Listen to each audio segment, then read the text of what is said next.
এই ঢ্যাব না চিতিরা ঢালা কোথায় যাচ্ছিস?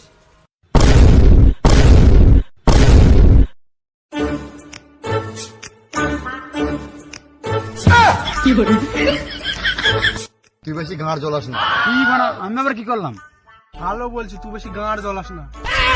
এই কথাটা তো শোন। দেখ ভালো বলছি, বেশি গাঁড় জ্বলাস না, কেলে ছাতু। আরে ঢ্যাব না চিতি, আমার কথাটা তো শুনবি না ঘর চলে যাবো। তুই ঘর যাবে তো আমার কি? পুরা পুরি লস। মানে আরে মা মানে তোদের তো আমি দেখেছি। তোকে কি করে বিশ্বাস করবো? বিশেষ করে পোঁত মারাগা বল তাহলে কি করে ডাকলি? চিঠি করে। সত্যি কথা বলছে। তোর কাছে আমাদের নম্বর আছে, চিঠি কেন পাঠালি? দেখ তোদের যদি আমি ফোন করে মদ ঘর কথা বলতাম তোরা তাহলে বাহানা মারতিস। আজ দেখ দুদিন আগে চিঠি লিখেছি, আজ তোরা হাজির হয়ে গেছিস। দেখ বেশি টাইম নষ্ট করে লাভ নেই, সবাই পয়সা দিয়ে মদ নিয়ে আসি।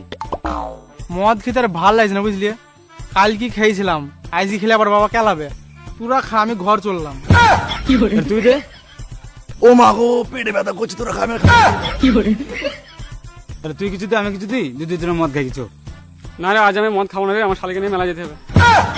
ভিকারে চুদি গুলো আমি খাওয়াবো, তোরা মদ খাবি তো কুকুরের মতো আয়।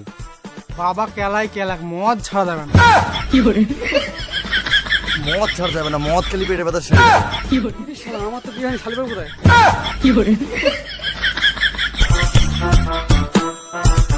এই বানা ভিকারে চুদে গুলো।